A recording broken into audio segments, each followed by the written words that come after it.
তো hi friends, ছোট্ট blog নিয়ে চলে এলাম। তো সকালবেলা এখনও ঘুম থেকে উঠিনি। সকাল আর না, দেখো কটা বাজে, 10:30 বাজে। মেয়ে স্কুলে চলে গেছে, বাবা কাজে চলে গেছে, কিন্তু আমি শুয়ে আছি। আমার শরীরটা একদমই প্রচণ্ড খারাপ, ওই জন্য তো এখনও কিছু খাইনি। এবার গিয়ে ব্রাশ করব।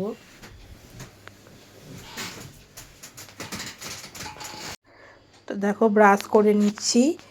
তো অনেকটাই দেরি হয়ে গেছে, ভাবলাম কি খাবো। তখন দেখলাম যে তোমার দাদাভাই চা করে রেখে গেছে আর নিজেও খেয়ে গেছে, মেয়েকেও খাইয়েছে। তো মেয়েকে দুধ আর বিস্কুট দিয়েছিল, দুধ আর চকোস খেয়ে গেছে। চা এই যে গরম করে নিচ্ছি, চা আর বিস্কুট আমি খেয়ে নেব। তার আগে মুখ টুক ধুয়েছি, ধুয়ে খালি পেটে 1 গ্লাস জল খেয়ে নেব। তোমরাও খালি পেটে 1 গ্লাস জল খাবে। খালি পেটে জল খাওয়া খুব ভালো। সকালবেলা উঠেই আগে চা খাবে না, ও খালি পেটে আগে জল খেয়ে নেবে, তারপরে যা খুশি খাবে, অসুবিধা নেই।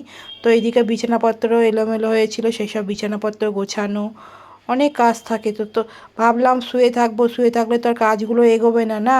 আগে তো মা ছিল, মা করে দিত, এখন তো আর কেউ করবে না, এখন নিজেকেই করতে হবে।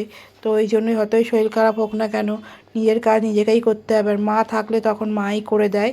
তো তারপরে এদিকে চাদর ফাদর সব গুছিয়ে নিচ্ছি। চাদরটা খাট না গোছালে একদম এলোমেলো হয়ে থাকে চারিদিকটা। তারপরে ভাবলাম একটু ডাস্টিং করে নেবো চারিদিকটা। হ্যাঁ, নোংরা নোংরা লাগছিলো, তখন ধুলো পড়ে গেছে একটুতেই না, চারিদিকে ধুলো পড়ে যায়। টিভির ওইখানটা এটা সব ধুলো ধুলো পড়ে যায়, একটু কলিংস দিয়ে ভালো করে মুছে নিয়েছি। কারণ হচ্ছে ধুলো লাগলে, এই আগের ঘরে ছিল যখন অন্যরকম, এই ঘরে এসছে অন্যরকম, ধুলো পড়লে একদম বাজে দেখাবে জিনিসটা। ওই জন্য প্রায় সময় চেষ্টা করি যে একটু ওই ধুলোগুলোকে পরিষ্কার করে নেওয়ার। কারণ ঘর দরে একটু টিপটাপ থাকলে স্বাভাবিক সব কিছুই ভালো থাকে। তো ছোট বাচ্চা থাকলে যা হয়, তাও মেয়ে আমার অনেকই কথা শোনে, অতটা কিছু করে না, ও নিজেই সমস্ত বললে গুছিয়ে রাখে। আর এইদিকে দেখো সমস্ত জামা কাপড় আগের দিন কাচা হয়েছিল, সেইগুলোকে গুছিয়ে নিচ্ছি। কারণ হচ্ছে কি, পড়ে থাকলে পড়েই থাকবে, গুছানো আর হবে না।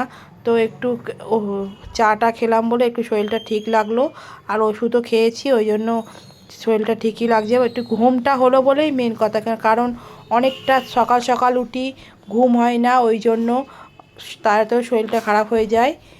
তো তারপরে যেখানকার জামাকাপড় সেখানে গুছিয়ে নিয়ে সব সেখানেই রাখতে হবে, কারণ হচ্ছে কি সব তো আমাদের আলাদা আলাদাই থাকে না, ওই জন্য। আর তারপরে দেখো মেয়ে এই যে চকোস খেয়েছে, আর দুধটাকে ভাবলো কি অনেকটা দুধ, এখন দুধের যা দাম, ওই জন্য ভাবলো চকোসগুলোকে ফেলে দিয়ে দুধটা গরম করে নিয়েছি, নিয়ে আমি খেয়ে নিলাম, কারণ ফেলা তো যায় না।